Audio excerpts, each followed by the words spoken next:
Esther. Falamos que é um livro que foi escrito há tanto tempo atrás, mas que se faz tão atual quanto os dias que nós estamos vivendo aqui. Quantos dias que nós estamos vivendo. Tem muita profundidade. Então vamos recapitular só um pouquinho da onde que nós paramos. Eu vou compartilhar a tela com vocês, tá certo? A nossa tela está aqui. Então, o texto que nós usamos para entender quão profundo é, né? Foram dois textos, que é tanto de Romanos quanto de Isaías. O de Romanos diz assim: como são grandes as riquezas de Deus, como são profundos os seus conhecimentos e a sua sabedoria. Quem pode explicar as suas decisões? Quem pode entender os seus planos? Como dizem as Escrituras Sagradas, quem pode conhecer a mente do Senhor? Quem é capaz de lhe dar conselhos? E Isaías 55:9. Assim como os céus estão muito acima da terra, assim os meus pensamentos e as minhas ações muito acima dos seus. Então, daí, esses dois textos já nos dá essa dimensão do agir de Deus. Nós temos mais ou menos um padrão humano, né, de ações, e esse padrão de ação ele é meio que previsível, porque seguimos algumas leis, algumas normas, né, e também somos muito limitados como humanos. Mas Deus, que é onipresente, onisciente, pode todas as coisas, onipresente, está em todos os lugares. E aí a gente não acompanha esse raciocínio, essa forma de agir. Mas somos impactados e surpreendidos com essa maneira que ele age. E assim ele agiu na vida de Esther, que é o livro que nós estamos estudando, que nós começamos semana passada. Então nós vimos, né, gente,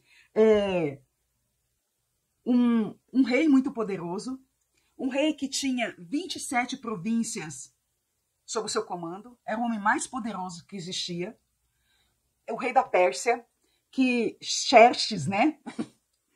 E a gente vai ver todo desfecho de uma história que tinha tudo para dar errado, mas não deu. E esse rei Xerxes, ele também é chamado de rei Assuero, tá certo? E aí, nós vamos ver que esse rei, que era muito poderoso, deu um banquete de 6 meses, festa. Primeiro ele fez só para os nobres, para os principais, para mostrar toda a sua riqueza, tudo. Depois ele fez um banquete de 7 dias que chamava o povo também. Imagina isso, gente, eu não consigo nem imaginar, né, um banquete desse. E ele pediu para que a rainha Vasti viesse para ele apresentar, mostrar toda aquela beleza. Só que ele já estava meio bêbado, né? E ela se recusou a vir nesse banquete. E aí ele perguntou aos seus conselheiros o que ele tinha que fazer quando uma rainha se negasse, né, a estar na presença dele. E os conselheiros falaram: olha, eu acho que o senhor tem que bani-la da sua presença para sempre e escolher uma outra rainha. Tá certo? Porque assim, mas como é que vai ficar a nossa situação como homem, né? Se a própria rainha se recusou a estar na presença do rei, o que as nossas mulheres vão fazer? Então é melhor baixar um decreto que as mulheres têm que obedecer e você escolhe uma outra rainha, tá certo?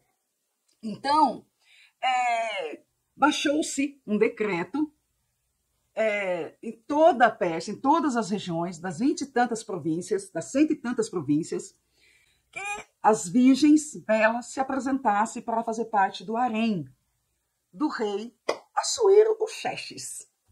Aí, nesse meio, tem uma judia órfã de pai e mãe, criada por um primo, que morava nessa cidade, em Suzã, e ela vai e se apresenta, porque tinha que se apresentar, não tinha outra opção. E seu primo a orienta a não revelar a sua identidade. Fala: olha, fica calada, não fala que você é judia, porque eles vieram de um cativeiro, tá certo? Então, nós vamos ver que dessa situação de estar num exílio, órfão de pai e mãe, sem poder ter liberdade total de culto, Deus faz uma transformação e ela se torna rainha. É muito incrível, muito incrível. Então esse livro vai falar de como Deus transforma essas situações. O livro de Esther e Ruth são os únicos livros femininos, né, com títulos femininos da Bíblia. O livro que não aparece a palavra Deus, mas ele está presente em todos os momentos. Quando a gente acha que ele não está presente, ele está presente. E não aparece a palavra Deus. Também fala da perseguição do povo judeu aí, o livramento que Deus dá. Vamos falar e entender um pouco da festa de Purim, porque tem até hoje essa festa, tá certo? Então, vamos adiantar aqui. O capítulo 2 do livro de Esther, só recordando, o Mardoqueu, ou Mardocai, vai se apresentar aí como um dos personagens mais importantes. Então, quem são os personagens mais importantes? O rei Assuero, Esther, Mordecai, Amã. Esses 4 personagens são os principais do livro de Esther, tá certo? Ela foi escolhida, né, para ser rainha e ela não deixou de seguir as ordens do seu primo. Tudo ela fazia de acordo com as orientações que ela teve da sua família. Família é base. E ela levou isso para dentro do castelo. Tá certo? Capítulo 3, que é onde nós paramos. Vamos lá no capítulo 3. No capítulo 3, nós vamos ver um plano de Amã, um malequita, que era bem ruim, que foi poupado, que nós falamos da outra vez, lá quando Saul era rei. Pegou uns pertences lá, os despósitos lá da guerra. E nós vamos ver o desenrolar quando a gente não atende uma ordem de Deus. Esse povo já era para ter sido destruído, porque era um povo muito perverso. Só que não foi. E aí ficaram esses remanescentes, que esse daí é um deles, o tal de Amã. Então, Amã, ele foi escolhido pelo rei e dado uma posição para ele muito elevada. Inclusive, ele tinha um anel do rei. Ele tinha essa posição elevada. Só que ele não gostava de Mardoqueu. Por quê? Ele queria que todos, quando ele passasse, se prostrassem. E Mardoqueu não se prostrava diante dele. Não se curvavam diante dele. E ele ficou com muita raiva de Mardoqueu. Então, ó, certa vez o rei Xerxes honrou Amã, promovendo ele acima de todos os outros nobres. Conforme as ordens do rei, todos deviam se prostrar diante dele. No entanto, Mardoqueu não fazia isso. Amã ficou irado quando viu que Mardoqueu não se curvava. Para Amã, não bastava eliminar só Mardoqueu de sua insolência. O que ele quis? Ele pediu ao rei, sabe para quê, gente? Para exterminar todos os judeus. Ele fez um plano, ele arquitetou uma história para chegar na presença do rei, para exterminar todos os judeus. Olha só, esse povo que era para ter sido exterminado não foi. Vem esse e pede para... Porque não era só um que não se curvava, era só Mardoqueu. Mas ele não pediu isso. Ele não pediu. Ele pediu para exterminar todo o povo. Olha só, ele escolheu um dia para o genocídio. Amã disse ao rei que o povo judeu tinha costume muito diferente de todos os outros povos e que não obedeciam às leis do rei. Xerxes, então, concedeu a Amã que fosse feita a sua vontade. Ele entregou seu anel, selo, sendo assim feito no nome do rei. Foi enviado carta para todas as províncias do reino, para todos tivessem conhecimento desse dia, de que no 12º mês de Adar, segundo o decreto do povo judeu, sucederia. Então a gente vai ver aí o versículo 2 do capítulo 3, que diz assim, ó: O rei ordenou que todos os funcionários do palácio se curvassem e se ajoelhassem diante de Amã em sinal de respeito. Olha só. Olha. Porém, Mordecai, ele não se ajoelhava. Não se ajoelhava. Olha que persuasão de maldade que esse Amã fez. Vai vendo? Ainda, aí, eu vou falar assim, quer ver? Vamos para o capítulo 4. Capítulo 4, vamos ver se não tem mais alguma coisa. O versículo 7, só para a gente inteirar lá no verso, para a gente, né, ver a festa de Purim, quando eles lançam os dados, olha que coisa interessante, no ano 12 do reinado de Xerxes, no primeiro mês, o mês de Nissan, Amã ordenou que tirasse sorte, chamando isso de Purim, para decidir o mês em que os judeus seriam mortos. Então, guarda esse nome aí para a gente entender que vai ter essa festa de Purim até hoje, beleza? Guarda aí. Então, vamos ver o que acontece no capítulo 4. Capítulo 4. Mardoqueu, quando soube desse decreto do rei, gente, esse homem se colocou na porta do templo, vestiu uma roupa, como eles falam de pano de saco. Sabe essa estopa, né, que a gente chama? Tem outro nome, daqui a pouco eu lembro. Aquele pano grosso, desconfortável. Eles se vestiam daquilo, eles raspavam a cabeça, cobriam o corpo de cinza para mostrar. Tira toda a vaidade, coloca um sofrimento. Junta com aquele pano, né? Lembrei. Então, e Mordecai ficou pranteando na porta do templo, quando ele soube que todos os judeus seriam mortos. Não é só ele. Toda a nação, todo o povo ali que estava, né? Então, ficou de luto, Mordecai. E judeus de todo o reino pranteava. Um dos oficiais do rei, a pedido da rainha Esther, foi verificar o que se passava com seu primo, o Mordecai. Depois de explicar sobre o decreto, ele pediu que Esther intercedesse pelo povo junto ao rei. Todavia, tinha uma lei que impedia isso. O que era essa lei? Essa lei impedia porque ninguém poderia chegar na presença do rei se não fosse convidado, convocado. Como é que a lei ia se apresentar? Porque quem chegasse na presença do rei sem ser convocado, poderia ser morto. E ela explica isso, né? Aí, o seu primo, o que fala? Mardoqueu, então expressa seu conhecimento e fé a Deus. Ele sabia que por meio de outro, o livramento poderia vir. Ele cria que Deus poderia interceder através de Esther, como rainha. E aí, Esther, corajosamente, decide seguir a sugestão do seu primo e vai à presença do rei. O versículo 14 diz assim. Bom, eu vou começar no verso 12.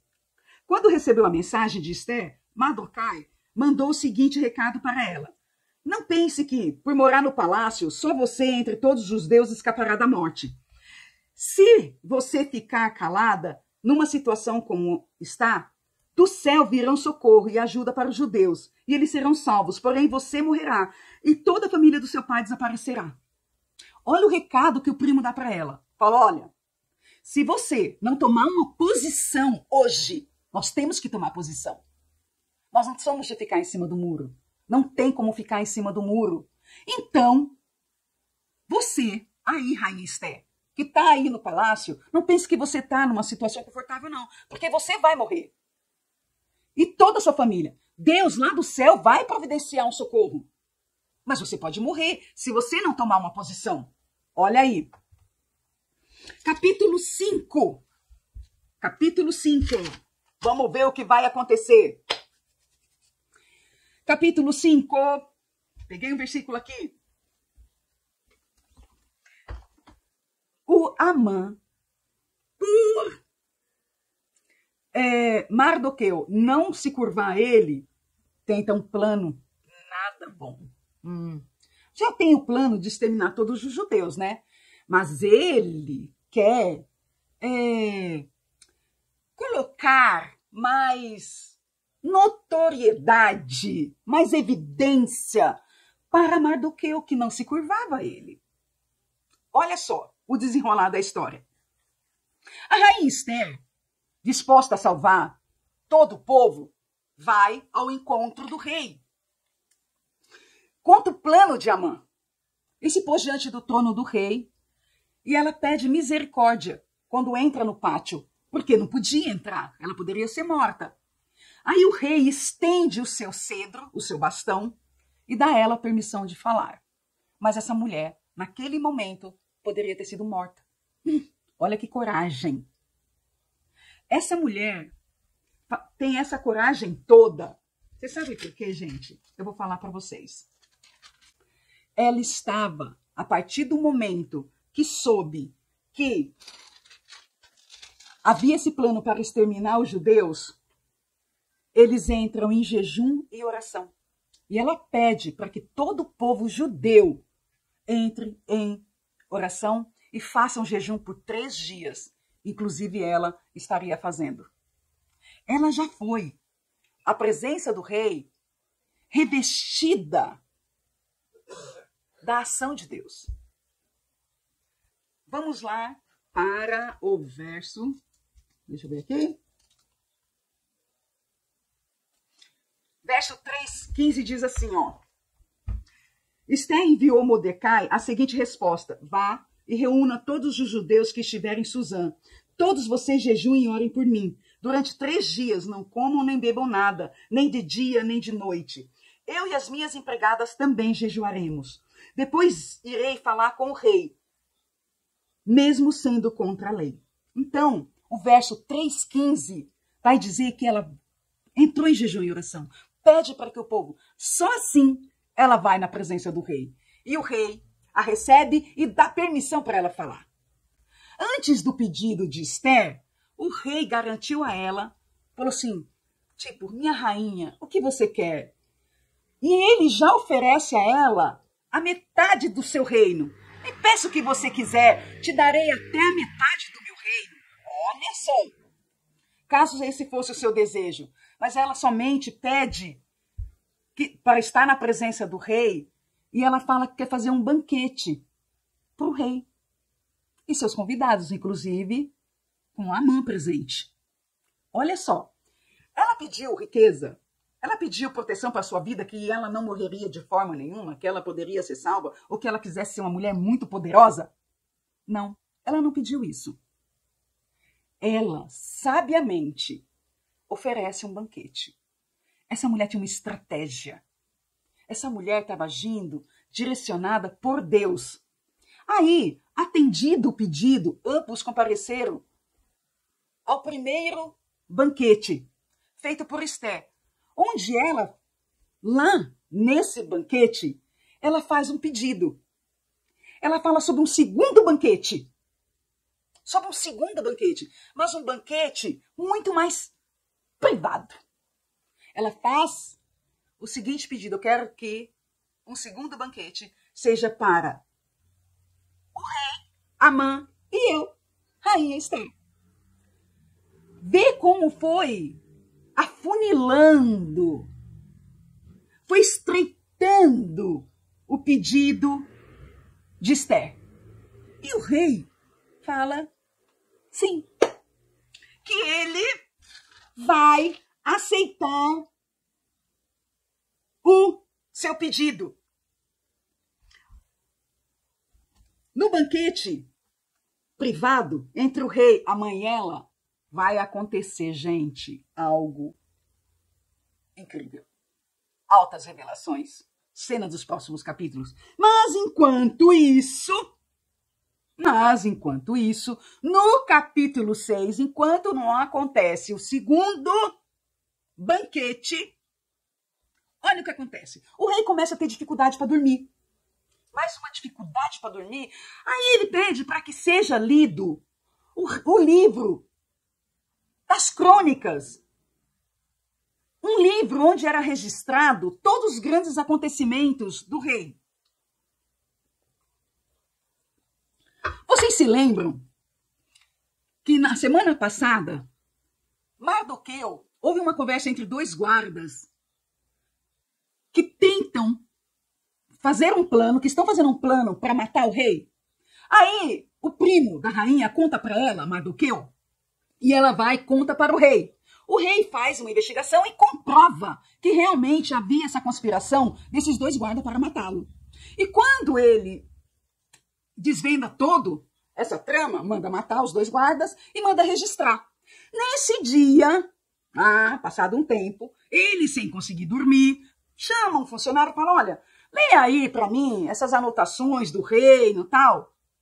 E o funcionário abre justo nessa passagem que Mardoqueu avisa Esther sobre essa trama e livra o rei. Aí o rei fala, olha, mas essa pessoa que me praticamente livrou da minha vida, da morte, ganhou o quê?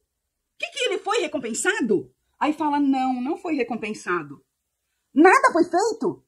Nada foi feito. Aí, olha isso.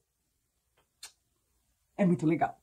Enquanto amanhece o dia, Amã está no pátio e ele se preparava para ir na presença do rei. Sabe fazer o quê? Pedir o enforcamento de Mardoqueu. Verdade. Olha quanta coisa que está acontecendo. Amã estava indo no pátio para pedir enforcamento de Mardoqueu. Vamos ver?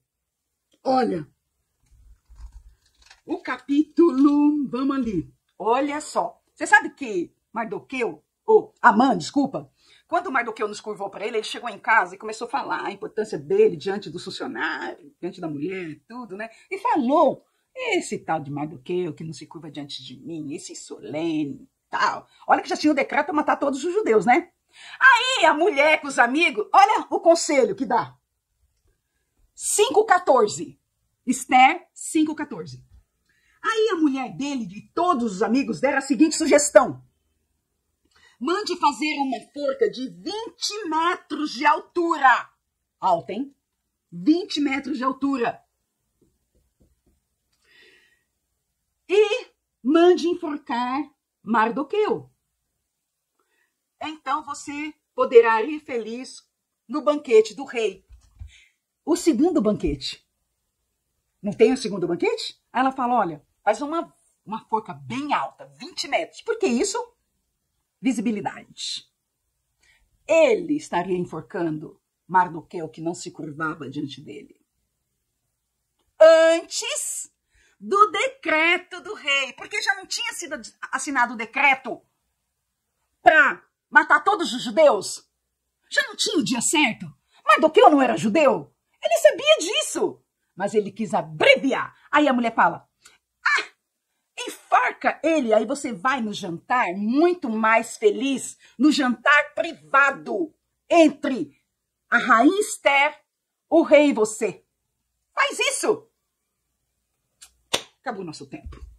Gente, semana que vem tem cena dos próximos capítulos. Uhul! Vamos ver o que vai acontecer? Vamos ver o que vai acontecer. Gente, agradeço a todos vocês que tiveram presentes. A William, Milena, Sandra, Daya, todo mundo. Quem mais? Vamos lá. Ó, semana que vem, vamos ver o que vai acontecer? Tem um segundo jantar. Vamos ver se Mardoqueu vai ser enforcado? Ai, gente, tem tanta coisa. A Amã tá indo já tá no pátio para falar com o rei para enforcar. A forca já tá pronta. Vamos ver o que vai acontecer. Será nos próximos capítulos, semana que vem? Oremos. Deus é maravilhoso. Ai, gente, quando tudo parece estar perdido. Decreto assinado para todos morreram. Uma forca pronta. Vamos ver como isso termina? Vamos ver como é que Deus age? Lembra do versículo que nós lemos no começo? Guarda ele. Deus, obrigado pela tua palavra. Obrigado, Senhor, pela tua revelação. Obrigado, Senhor Deus, porque tu não perde o controle de nenhuma situação. Tu és grande, tu és maravilhoso, tu és poderoso. Confiamos nossas vidas, tudo que temos, tudo que somos, a nossa nação, a nossa família, nossos amigos, nossos empregos, nas tuas mãos, Senhor. Fica conosco. Dá uma noite de paz e abençoa teu povo. Em nome de Jesus. Amém. Amém, meu povo? Ó, semana que vem eu quero fazer um sorteio, hein? Eu vou ver se eu preparo uma peça legal pra gente fazer um sorteio. Beleza? Tchau, beijo! Tchau, tchau, gente! Muito bom. Muito, muito 10.